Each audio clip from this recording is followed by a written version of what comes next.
Those are the best kind. Okay, so this is the Richmond Earth Series 2020.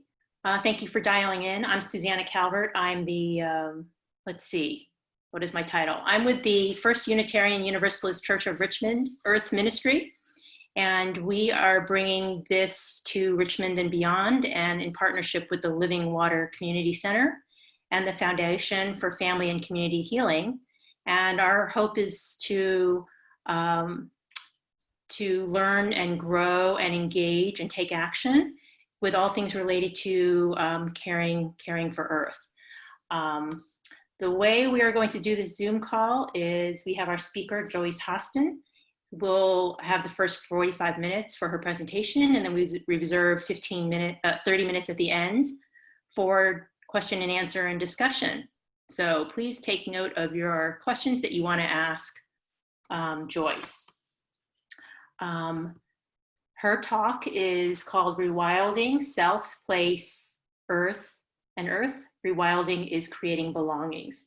And Joyce is a rewilder who dreams of city streets lined with fruit and nut trees, as I know Drew does as well, wild parks, wild yards, and she also experiments with edible forest gardening. She's a master gardener and a permaculture designer, and she coaches people on wildscaping as a new approach to gardening in a changing climate. She is helping design and plant Kingston's first public food forest. She's from Kingston, Ontario, by the way. And she weekly learns to read our urban forestscapes and documenting them in an app called iNaturalist, a crowdsourced nature education app. She is the founder of rewildmycity.com, whose mission is to bring wild back into our lives and cities. So welcome, Joyce. It's such a wonderful pleasure to have you as our speaker, and you can share it with us, this wild idea about rewilding, which sounds so delicious for our urbanscapes, as maybe a counterbalance to the social wild that's going on right now. So I'm going to quit sharing my screen and turn it over to Joyce. Okay, you guys can see the shared screen? Yes, I can see it. Okay, good. It looks beautiful. America, colonists, allies, and ancestors yet to be. You, right now, can choose to set aside the mindset of the colonizer and become native to place. You can choose to belong. That's a quote from Robin Wall Kimmerer. And I've, over the last year, I think, learned a lot from Robin Wall Kimmerer, and she's got Braiding Sweetgrass. If you haven't read that book, I would say read that book, but also a lot of articles online. So I originally was going to be doing this presentation during Strawberry Moon, which is the 6th moon of creation. And I'm a settler on Turtle Island, and you see the back of the turtle, there's 13 moons, and on Turtle Island, Indigenous peoples looked at time through the lens of the moons and the 13 moons on the back of the turtle. As a rewilder, I'm working to set aside the worldview of the colonizer that Robin Wall Kimmerer mentioned a minute ago, and to learn to see how Wendigo affects conventional ways of living in landscape. Now, you're wondering what that word means. We'll find out in a second. The history of the world for the past 2,000 years is the story of the epidemiology of what Algonquin societies call Wendigo disease. And that's from Jack Forbes, a Native American scholar and historian. And Robin Wall Kimmerer wrote a fairly harsh article just last week. And she says, he is the obscene of the Anthropocene, the colon of the colonization, the grinder of salt into the original wound of this country. Wendigo is the name for that which cares more for itself than for anything else. It shrieks with unmet want, consumed with consumption. It lays waste to humankind and our more than human kin. And she's actually not naming the Wendigo in chief of the United States right now. Joe Brewer says, those with a spiritual bent might say that a shadowy presence has shrouded much of the earth. People are sleeping through the same nightmare, unable to waken within the dream. The Cree called it Wendigo, the Ojibwe Wendigo, the Powhatan the Wintico, and the Algonquin Wendigo. Wendigo makes us blind to the underlying viewpoint through which we give meaning to experience. Once upon a time, in the lands of our ancestors, we too were infected by Wendigo. And this is Baba Yaga. I've got a Ukrainian background, and I've started looking back into some of the Ukrainian origin myths and some of the Ukrainian, I don't know, spirits and goddesses and things. And Baba Yaga is one of them. And here you can see that she's made to look very evil. Here's the downfall of one of the last Ukrainian gods. The crowd of pagan followers watched as the armed invaders violated one taboo sphere after another. So colonization has been going on a long time with many different cultures. The myth of the first world is that development is wealth and technology is progress. It is all rubbish. It means that you are no longer human beings, but only labor. It means that the land you live on is not earth, but only property. So as settlers, we brought this mindset, the mindset of separation, of property, of progress, and superiority to North America. In the name of progress, we civilized the land, made it productive, and extracted natural resources, and we continue to do that today. Settlers wanted to impose order over this big, dark, scary natural place that was seemingly devoid of logic, and this mentality shaped environments all over the world. Now we are at a point where we've done that too much of our landscape, and we are forced to relearn how ecosystems function.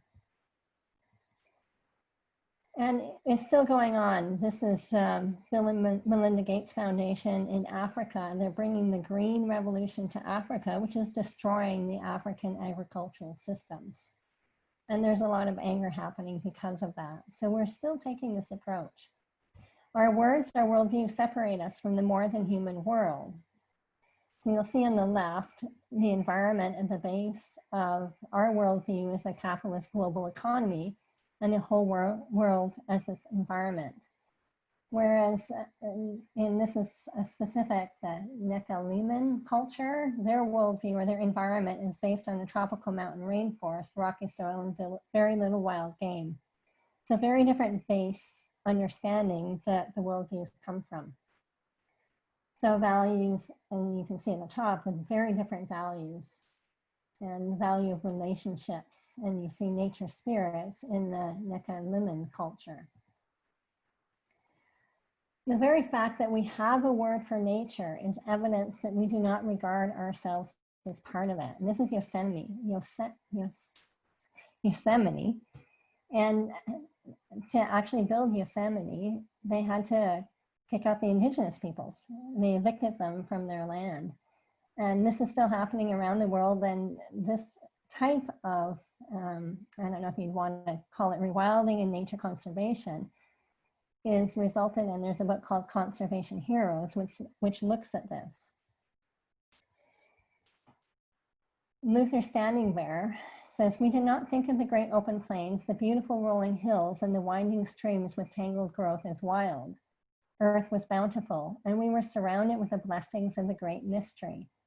Not until the hairy man from the east came, and with brutal frenzy heaped injustices upon us, and the families we loved, was it wild for us."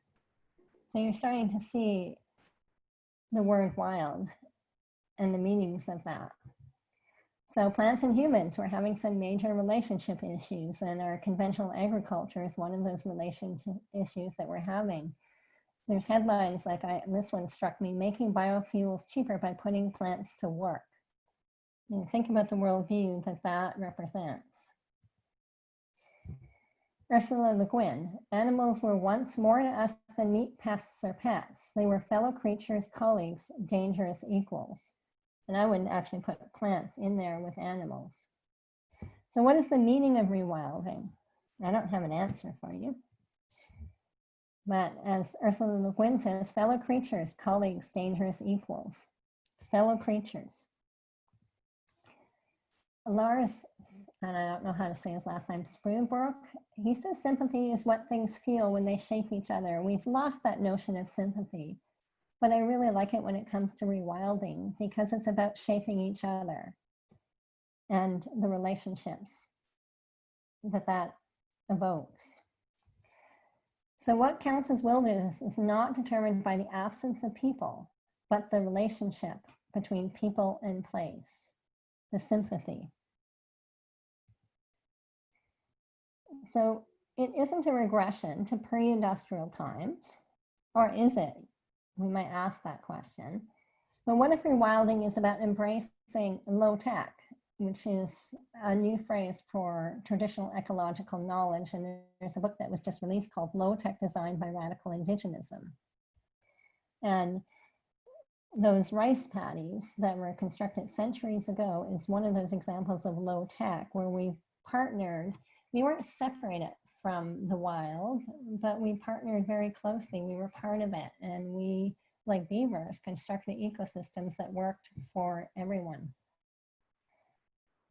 So low tech is an approach based on local relationship with land. And the pyramid on the left is from the book Low Tech. And you'll see the human on the top is, their knowledge is rooted on local knowledge of the land. And as a result of that, that's how land and resource management systems are done, which leads to social institutions and the worldview. Now, there are thousands of different climate resilient infrastructures. Why not use these to combat this crisis? That's what Julia Watson asks in the book on low tech.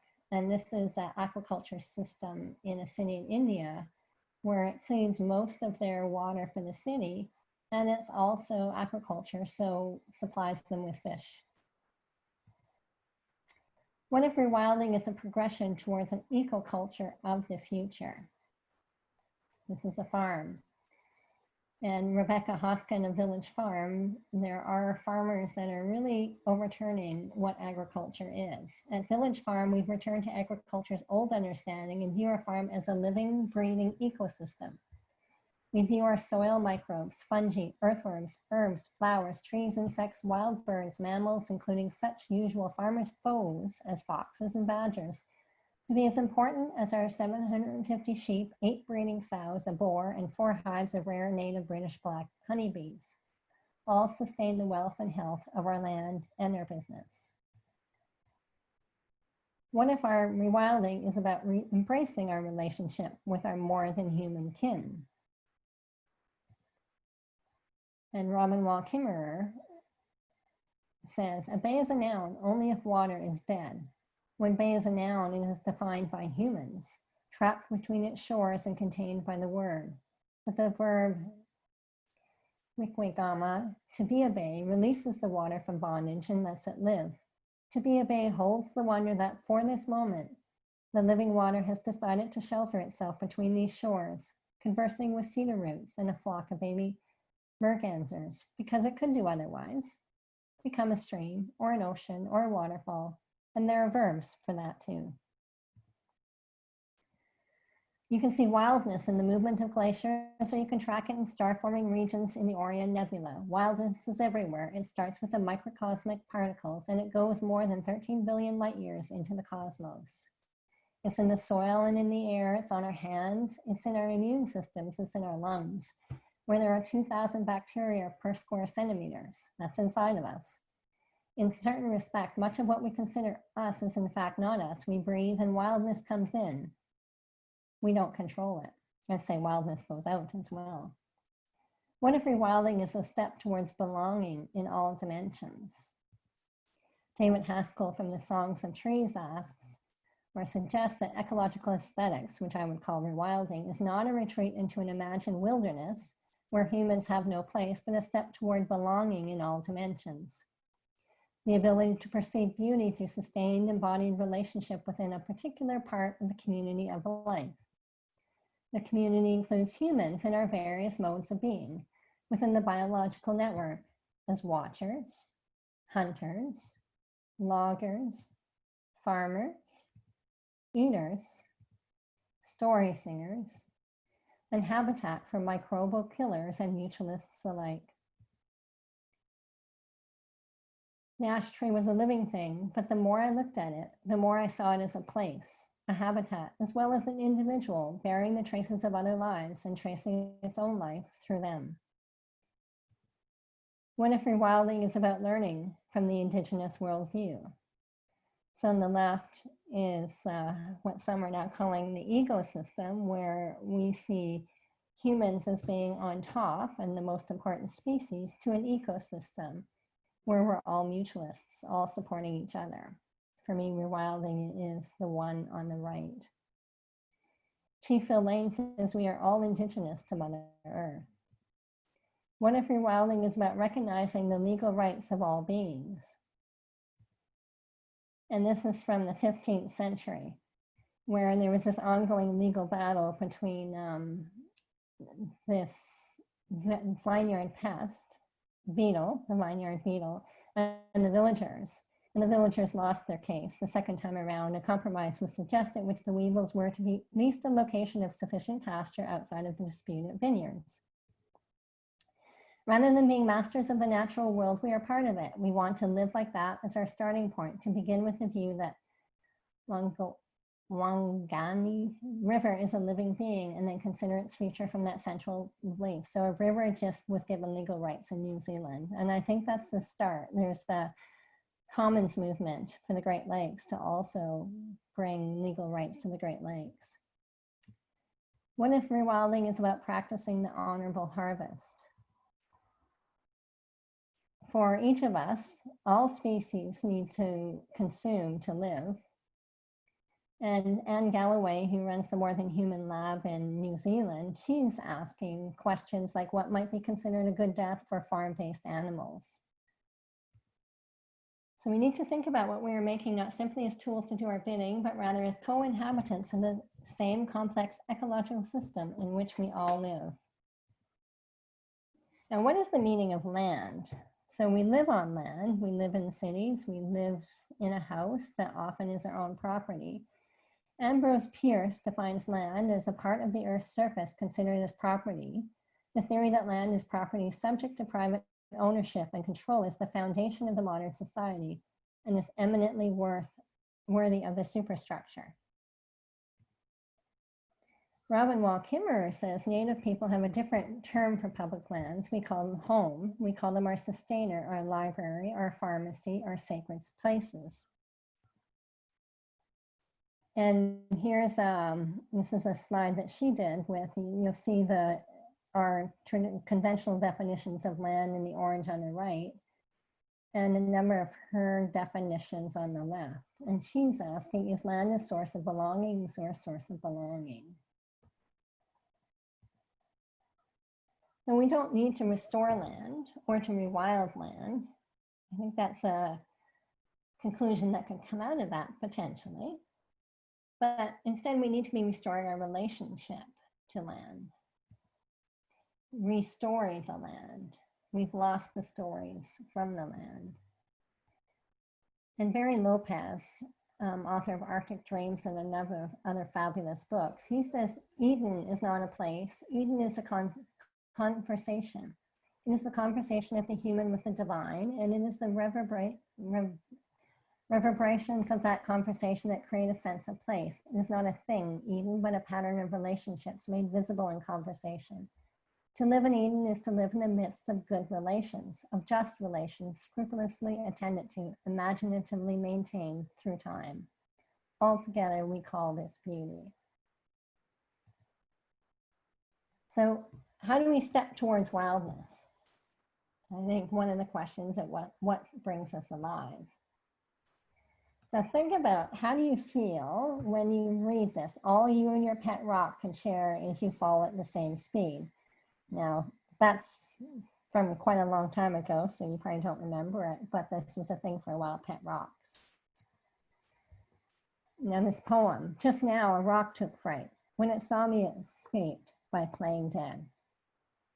Very different feeling we have from those two. Rock has no tongue to speak or voice to sing, mute, heavy matter. Yet as I lift up this dull desert stone, the weight of it is full of slower, longer thoughts than mind can have. Mary Oliver's poem, do stones feel, do they love their life, or does their patience drown out everything else? When I walk on the beach, I gather a few white ones, dark ones, the multiple colors. Don't worry, I say, I'll bring you back, and I do. Is the tree as it rises delighted with its many branches, each one like a poem? Are the clouds glad to unburden their bundles of rain? Most of the world says no. No, it's not possible.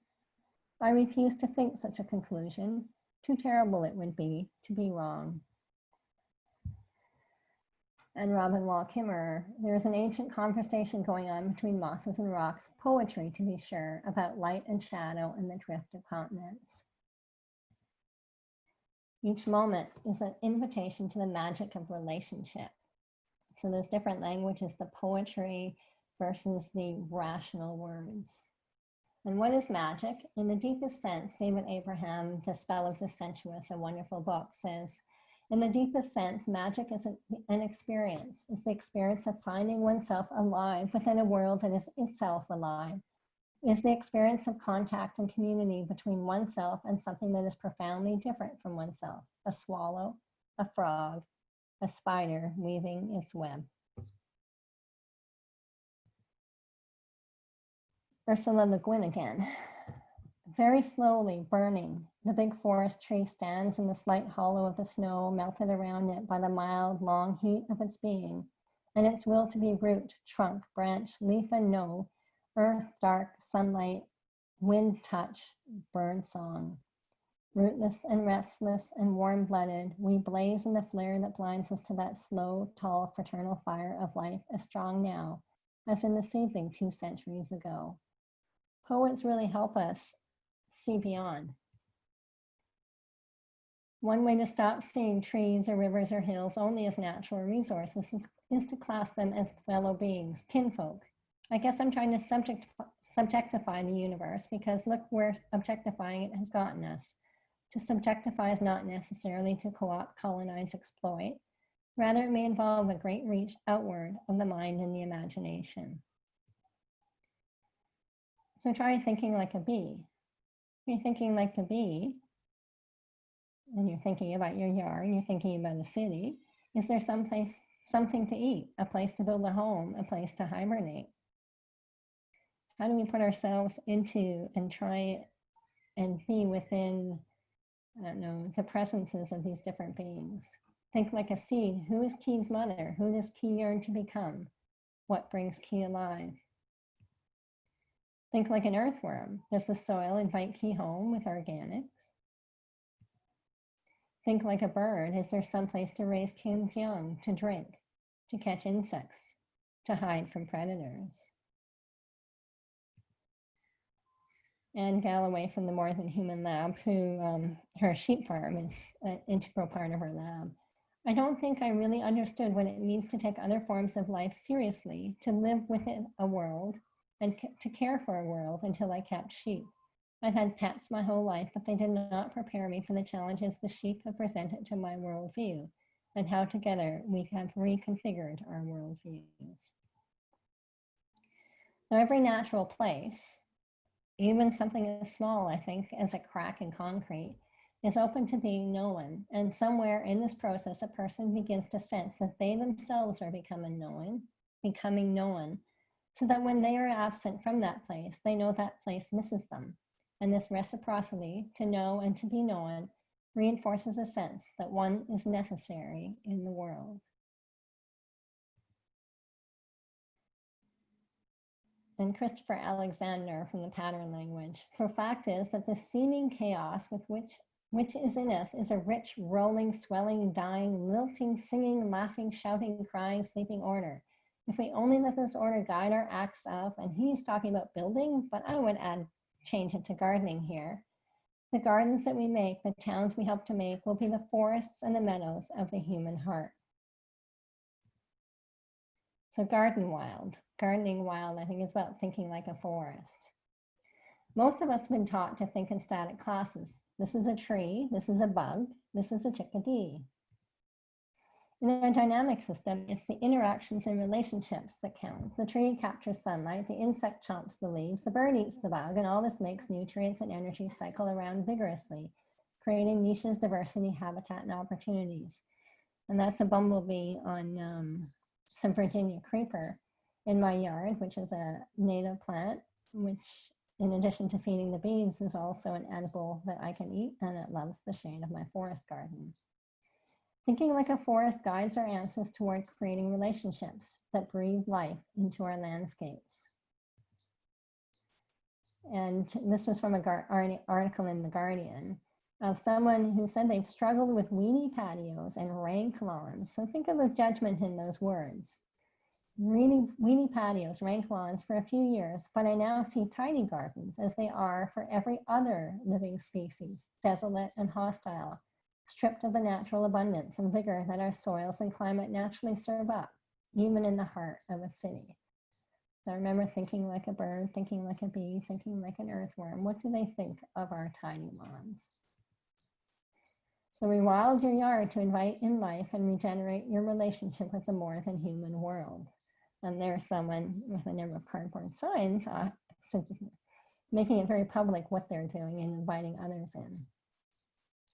Jeff Vandermeer, he's a fantasy author, I guess very well known. I started following him on Twitter, and he has a very entertaining Twitter feed because it's all about he's been rewilding his yard ever since Trump got elected because he was depressed and thought he needed something positive in his life. And now all his tweets, and he's got Jessie Bunn who's entered his yard and is eating his plants. So he's got this ongoing, I don't know, there's all these signs trying to convince Jessie Bunn not to eat his plants. Mostly he's not very successful with that. And he takes pictures of the birds and all the other creatures that come into his yard and keeps it ongoing. And I think he's just fabulous. So when you start rewilding a yard, what are you doing? You're thinking, who's already there? What's already beneficial? There's always things there. I was at somebody's place recently, and they thought they were starting from scratch, and we found a bunch of shagbark hickories. They were along the water, shagbark hickories and viburnums and a number of other species. So it's more stopping mowing in that case and letting these wild beings that are already there spread. Are there thugs and invasives? That's another question to ask when you're doing your yard. Most of these were introduced by us, and those are things to be eradicated. This is ivy, periwinkle. There's quite a few things like that we've planted that really don't support many species. Research prior land use and repair damage or choose plants to suit, and that's in my yard there. And there was an old pool, concrete pool there, and I'm building up a hugel mound and doing a pond in there. Explore nearby habitats to learn who thrives in your area. And this is a little, I didn't even know there was such a thing as dwarf service berries, and the iNaturalist app that I use when I'm walking through the forest, that's what helped me ID this and think that would be a fabulous plant for growing within our cities. Embrace benign neglect. Eliminating raking, mowing, fertilizers, pesticides, herbicides. So doing less, really, and seeing what emerges from doing less. See the beauty of mess. You may not want this kind of mess for your yard, but this person was only 3 weeks into and talking about everything that's come. And in this case, mostly what they've done is added insect habitat. Get to know the habits and preferences of the more than humans with whom you share the city. And I don't know if you can see that little bee in the flower.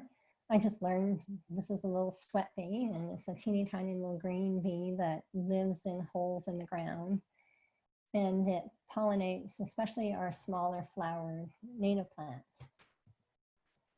Make space for the native seed bank to recover. So if you're not going to go and mulch and kill your whole lawn, then what you do is you take a little piece of it and you make a little circle and you turn that into a naturalized place, and you expand each of those like mother zones out over time, and eventually you will end up with a naturalized wild lawn or wild space. Watch for volunteers who move in and learn their gifts. This was a volunteer in my yard, and I think it tried 3 times, and I finally ID'd it and said, hey, wow, it's a wild plum.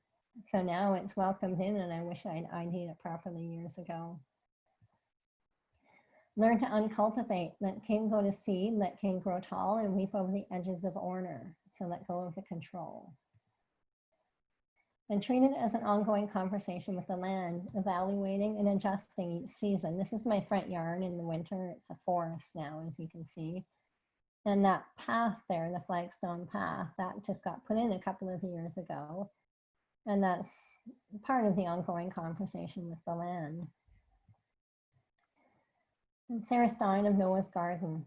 The gifts that were being offered was evident in the general hum and flutter of insect life. The meadow was audible with bees and crickets. The mowed grass was silent.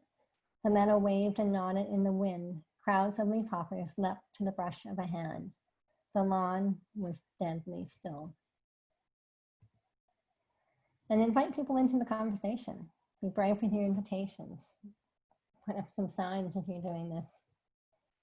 And in this case, this is a research project, I think a PhD research project. And I like how they saw seeds as tiny time travelers. What they said is, if you put it up as research with some official structure like that in there, then nobody complains. This is the food forest that we're building, and community members are adopting trees. We've got 35 fruit trees that we've just planted, and people are making signs. Each fruit tree has been adopted by someone in the community, and they're building signs to help both identify it and say the community companion plants that they're planting with it. More signs, more signs. Robin Wall-Kimmerer again says, we restore the land, but the land also restores us. So see wild, how do we challenge thoughts and perceptions? I think that's an important part of this. And we touched on that. Xian Tan, Tales from the Inner City. This was just a Guardian article, I think, yesterday. Says that we're so busy talking to ourselves in a language of our own construction and pleasing ourselves with our own ideas that we aren't seeing things we should be seeing. And he's talking about the more than human world here and the ecosystem on the right. So this goes back to the worldview, where because of the worldview that we look at things in, we don't know how to have that conversation. We don't know the language of the wild. And it scares us because it's unknown. We see it as dangerous. We see it as an animal otherness, that strangeness older and greater than ourselves, that we must join or rejoin if we want to stay sane and stay alive. So we have to reconnect with it. Suppose I hold a leaf in my hand. What do you see? A leaf is a leaf. It is not a flower. When we look deeply into the leaf, we can see many things. We can see the plant, we can see the sunshine, we can see the clouds, we can see the earth. When we utter the word leaf, we have to be aware that a leaf is made of non-leaf elements. If we remove the non-leaf elements, such as the sunshine, the clouds, and the soil, there will be no leaf left. Look at a seed, perhaps an acorn. It has an entire oak tree enfolded within it. This one seed can start a tree, perhaps a whole forest. Look at mullein. This is a weed in my yard. What do you see? Do you see a weed? Or a magnificent being with gifts of nectar for bees, seeds for birds, medicine for humans. That's a weed that most people weed out of their lawn. Look at water. What do you see? A resource to be tapped. Water isn't just for drinking or washing. Water has its own spirit. Water is alive. Water has memory. Water knows how you treat it. Water knows you. You should get to know water too. Look at corn husks. What do you see? Waste and inefficiency? Or a precious gift rooted in centuries of traditional ecological knowledge? There's a designer, Fernando Laposse, and he's building materials and designs out of this traditional maze, multicolored different mazes, to help revive and the circular economy here. Look at time. What do you see? A limited resource marching forward, a marker of progress. What if we saw time using a calendar that marks and respects a lively world, a temporal tangle of humans, non-humans, planets, and substance? This is a calendar done in New Zealand, but in Japan, they have a calendar that has 52 micro seasons. And you'll see like one of the markings in the calendar is when peach blossoms open. So the calendar is very tied to the other more than human world. Or through the 13 grandmother moons. Barry Lopez again, in Meeting the Bear, he came up with this phrase, meeting the bear, because he realized the difference between how he saw bear and how the indigenous peoples that he was learning from met the bear. And for them, meeting the bear included the time before we arrived as well as the time after we left. For me, the bear was a noun, the subject of a sentence. For them, it was a verb, the gerund, bearing. And so indigenous, we see time as linear, but many cultures around the world actually see it as circular. Barry Lopez again, once in his life, a man ought to concentrate his mind upon the remembered earth. He ought to give himself up to a particular landscape in his experience, to look at it from as many angles as he can, to wonder upon it, to dwell upon it. He ought to imagine that he touches it with his hands at every season and listens to the sounds that are made upon it. He ought to imagine the creatures there and all the faintest motions of the wind. He ought to recollect the glare of the moon and the colors of the dawn and dusk. Some people are starting to go to the same spot every day. Everything Gray Jay does challenges thought and perception, gifting teachings and responsibility relationships in life. So I like that notion in the Gray Jay, that challenges always challenges our perceptions. Spread wild, becoming seed through story and myth. A starting point for healing is the simple act of seeing Wendigo. How do we dream it? How do we see it? And that kind of goes to the perception that we were already talking about. And also myths, which Sean Kane says myths are the ideas and emotions of the earth as expressed through stories. The power of place speaking. Because the people co-evolve with their habitat, because they walk the paths their ancestors walked, myth-telling assumes that the stories already exist in nature, waiting to be overheard by humans who will listen for them. Such stories have a semi-wild existence. They are just barely domesticated and so are free to enact the patterns of the natural world, an emotional and philosophical language of co-evolution with nature, a language that allows all life, not just human life, to participate in the ecology of the earth. And that's something that's happening in Canada right now. I'm not sure about the States, where the two-eyed seeing, where Indigenous science and Western science are starting to work together to understand what's going on with the earth. Here's somebody in the States who's rewilding their place. All the plants and animals around us each have their own story, stories interwoven with each other, stretching back into the eons. And now we humans are part of all these stories. So how do we restore ourselves with landscape? And Ursula Le Guin, she uses fantasy, and that was her whole focus with her fantasy and her writing, is to reproduce this local knowledge through story, through myth. And begin to see the stories of the wild beings, the kin with whom you share a place. And that's what and you've heard me use key and kin, and I'm still practicing on that one, but let's start by ditching it. This is a challenge by Robin Wall Kimmerer. These are the pronouns of the revolution. Now I hold in my hand my kin, a family of little beings, and the plural of what we would say something is it, like the acorns as an it. Key found a caterpillar in an oak to feed Key's young.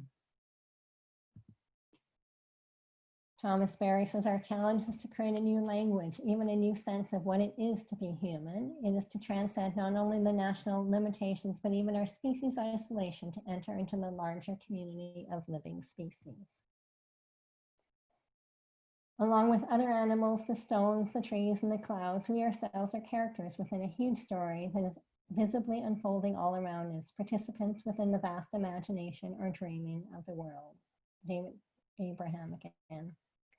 So what narratives do we need to unlearn? What words are holding us back? I'm not really going to go into that, but I love Anne Jane's Calling for a More Than Human Politics article.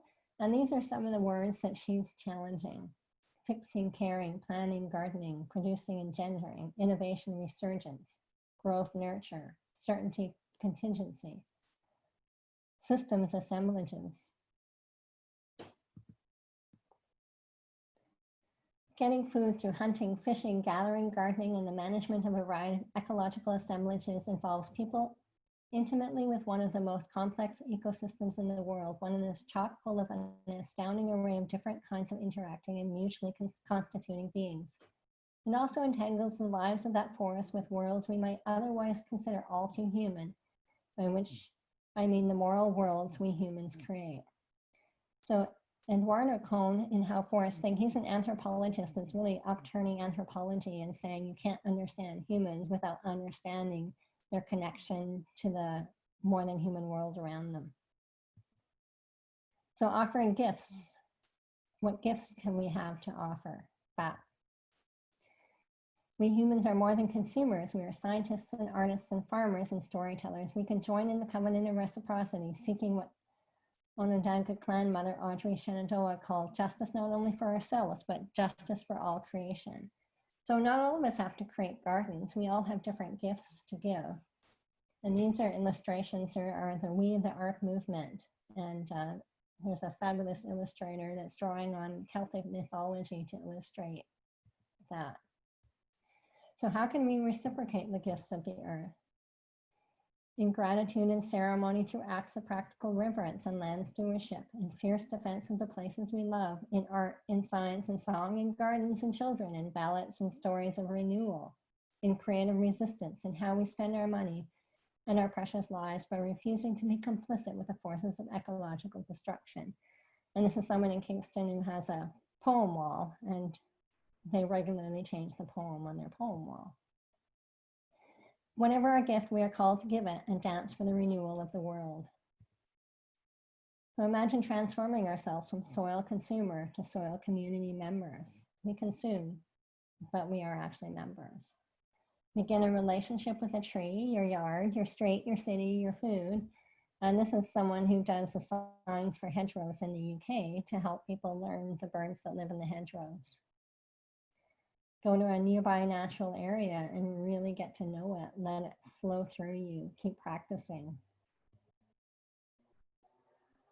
It's time to reclaim these old indigenous ways of being in the world, to reclaim the foundation stones of Western spirituality and bring them back out into the world where they belong.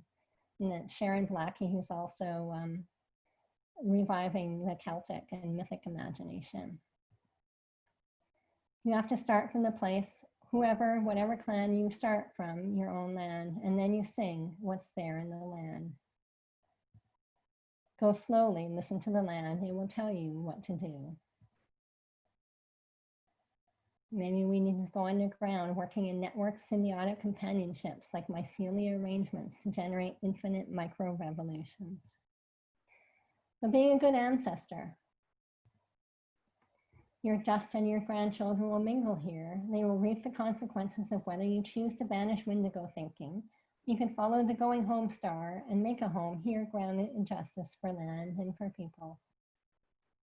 And this is Autumn Peltier. She was 14 when she won the UN award as a water warrior for her work with water.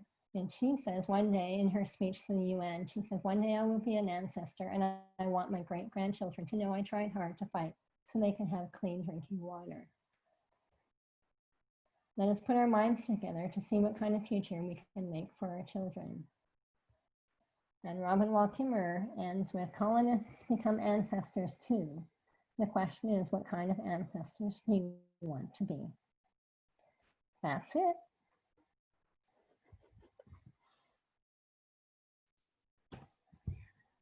Thoughts, questions? Thank you, Joyce. That was remarkable. Like you had all this art and poetry and loving perspectives and encouragements all woven together into its own song. Lovely sentiments and hopes, and the tone of a narrative that we rarely hear in these climate change discussions, which are often about oil and energy and pollution, and those are true and those are real and those are concerns. And we don't, in my opinion, and as you know, the work with the foundation, our foundation, Family and Community Healing, are trying to add this narrative so that there is the appreciation, the reverence, the gratitude, the awe, the inspiration, the love and care that is missing from the current narrative. Because these things will hopefully, theoretically, I think research has supported that will inspire people to be more caring for all that we are a part of. Mm-hmm. So I'm going to pause and see if anybody has any questions or comments before I just chime in with my list.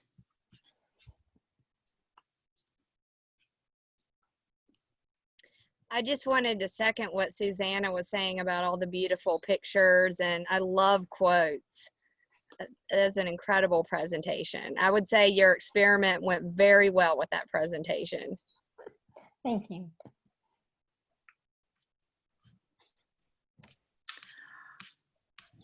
I just had sort of little places where I was wishing you'd elaborate. Mm-hmm. And one of them was having an ongoing conversation with the land. And you talked about your stone path, but could you elaborate on that idea some more? I think the conversation with the land, and I don't know if the stone path was the best example of it, and maybe the example of learning, me ripping out the poor little wild plum several times before I actually got to know who that being was and say, hey, you really, really want to be here. And now I know you, and now I've met you, and that may mean that I let go of something else that's on my land. And the conversation with the land also is, like I mentioned, the thugs. There are thugs out there, and some of those thugs they're just that plant right now. This is not the right place for you, and so we respectfully ask you, like the town that the wine growers that had the ongoing debate with the vine beetle, saying, dear vine beetle, you're destroying our crops, and so they negotiated a settlement to move elsewhere. So I think part of the conversation is getting to know, and you just start with your land and you try planting a tree, you try a garden, you see what comes. And you don't have, conventional garden design has been you make a plan, you implement the plan, and then you maintain it. So it's control. I think the conversation is letting go of control, letting go of the notion of what you imagine it to be, and letting it speak back with you. And so when I did that path, it was looking out from my front window in the winter, thinking, the car is sitting there and there's all this other stuff there. And then there's those trees, and those trees are just calling for a path to go through the trees to wind its way through. And so that spring, then I started working on that path. So it's deepening how you see the land and how you know the land, and through deepening that over time, you modify. So you do, it's not that the land and the beings on the land, there's always a negotiation. So you don't do just what the wild beings want, but you, if a wasp's nest moved in right by my front door, I'd say, sorry, that's not the best place for you. But now I've learned to embrace the anthills in my garden. I used to try and get rid of them, and now I think, okay, you guys are doing some great work there. Welcome, and I guess I'll just relocate some of those plants for a while until you decide to move on. Does that answer a little bit? Yeah, but it raised another question I had, was when you talked about eradicating the thugs. Exactly. I mean, you could pull what you consider an invasive plant species. Well, but what does it mean to have a conversation with those beetles and negotiating them to move elsewhere? Or I think like this has been coming up a lot in Kingston right now. We're having a rough season with bugs that are eating, especially vegetables. And it's because the spring has been a really rough spring. We've had some very cold nights. And the conventional way would have been then you go out and spray the bugs. And that's not a conversation, and a conversation is more, well, why are all you bugs coming? Is there something that I might do to support the plants that are being eaten by the bugs? And there is actually a lot that we could be doing. That then becomes partly a question of, how have I been treating the soil? Is the soil a healthy living being as well? Or has the soil been destroyed over time? And do I need to help the soil improve its fertility? Does the plants under attack, do they need some other companion plants that will help them out? Are you welcoming the predator insects? Do you have plants that welcome the predator insects that might come after those insects that are destroying things? So I think that's part of it. Is that? I think so.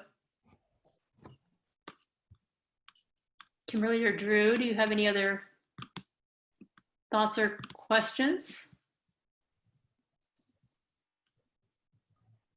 Yeah, I was going to ask, do you do a lot of regenerative farming, or is it permaculture, or is it both?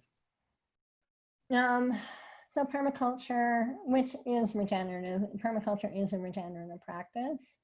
And the food forest that the bigger food forest that we're building here in Kingston, it's on old agricultural land, prison farm, and it was conventionally farmed for many, many, many years. And so the land has really been destroyed. So we're working on healing that land with, we're doing a lot of plantings and wood chips and just giving it care and love.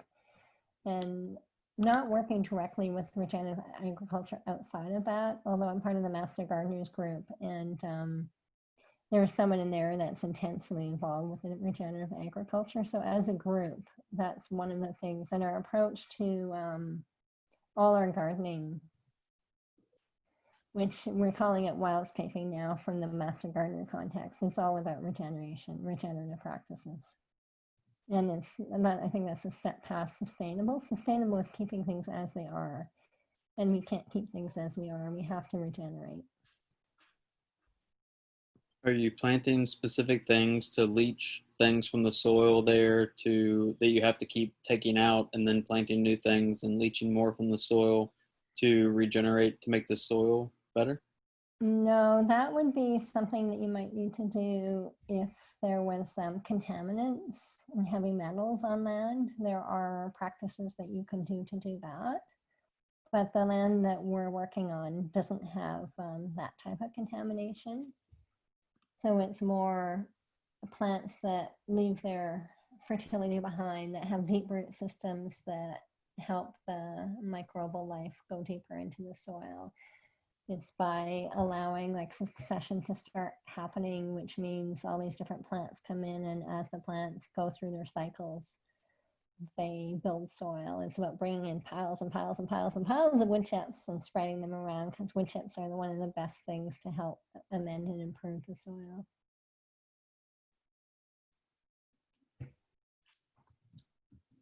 Anything else, anybody?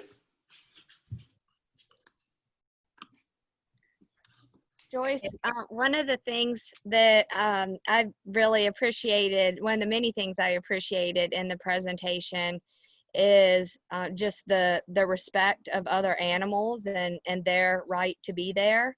And there's an ethical layer of that, but there's also an ecological functionality of that. One of my focuses in wildlife biology is on persecuted species, so snakes and in my area alligators, and those animals that we typically remove. And not only, do we then see a decline in those animals, but we also see a pretty immediate response from the ecosystem and an imbalance. And increase in their prey that people then treat secondarily. They remove the snakes and then they have an issue with the rodents and the raccoons.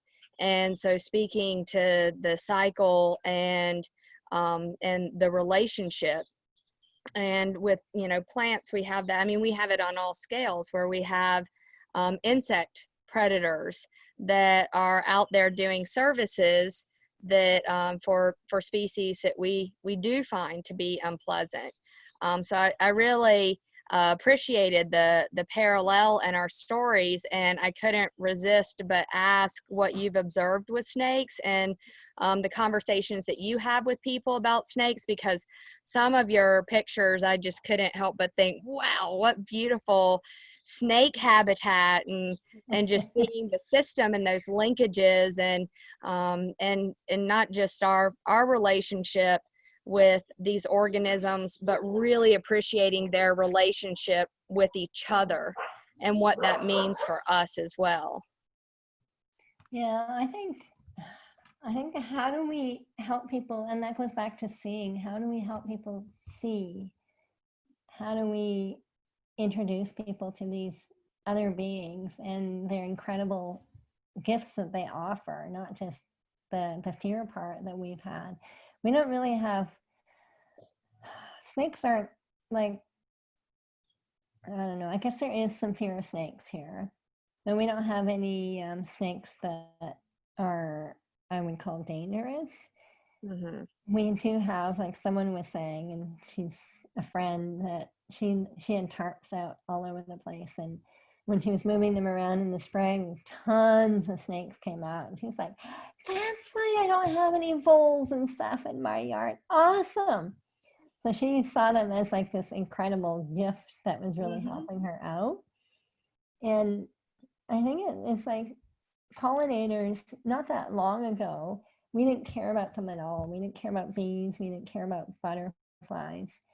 And now on my Twitter feed, I have a number of bee people, or a number of bee pictures come up. And there is one from UK, and she had a little leafcutter bee that was just hatching out, just emerging from its, and she's like, look at this incredible little being. And you sit there and you get to watch it come out in the video. And I think that's part of it. How do you get people to fall in love and actually see this little being in its incredible nature? And actually, Susanna, I think it might have been in your marketing seminar cohort. There was someone from New Zealand, and she was communications for, I think it was Christchurch, New Zealand. And they had just gone to a biodiversity strategy. And her job was to like post stories of an insect or like a snake or like just wildlife that they found in the city and celebrate the story around it. So we're so used to telling stories about people. And so she was starting to tell stories about these other beings that were discovered in the city now that they've got their biodiversity strategy. I totally missed her. You know, is going on in my class better than I did. I mean, Kimberly's phenomenal at this, like getting people to fall in love with Earth's creatures. Yes, very gifted at that. Yeah, we need so much more of that. Like We need that's to clone Kimberly, put her everywhere. I think we have a lot of opportunities with storytelling and opening people's hearts through relatability. So one of the calls I was on earlier actually is for alligator work, and we were talking about using how we use storytelling for alligators. So instead of people saying, wow, alligators are mean, saying, wow, what incredible mothers they are, and they're so protective of their babies, and also using scenarios and saying, that's really cool. You know, I bet that you would respond if someone came into your house and tried to take your baby. And I think when people see that relatability, then they open their heart. And I feel like when people open their hearts, then it's almost like they open their mind and their observation skills, and they start noticing these little things. They may seem like little things in our ecosystem and our human-centric society, but they're big things in nature that when we start pulling them out, you know, it's the Jenga game. Yeah. And these stories are things that you don't have to know about ecology. Anyone can tell stories. And so it opens up the avenues for anyone to talk about what we know is the field of ecology, but really it's, you know, it shouldn't be pushed to the side like, oh gosh, that's some more of that science stuff. It's No. life. And I was actually, when I was looking to the side, it's because I was writing down quotes and some of the notes. And I think the use of quotes is really powerful as well, because people relate to words in a similar way. Yeah, a quote to me is like a little mini story almost. Mm-hmm. But yeah, you're really right. I think in the story around when I'm telling people about like leaving their leaves, for example, I'll tell a story about my husband being really cranky one day because there was people talking in the backyard, and he thought somebody was going to send their kids in the backyard to pee. He was really mad. So he was going to go out and tell them to go away because we have a soccer park back there. So that does happen. So he goes outside and he realizes a dad is holding up his daughter. And he's holding up his daughter because our yard was filled with fireflies. Oh, And so Wow. yeah. And then I said, the reason we have so many fireflies is because we leave things like the leaves there, and the fireflies need leaves. So when you tidy up your lawn, there's no homes for them. Mm-hmm. And so I do share stories like that.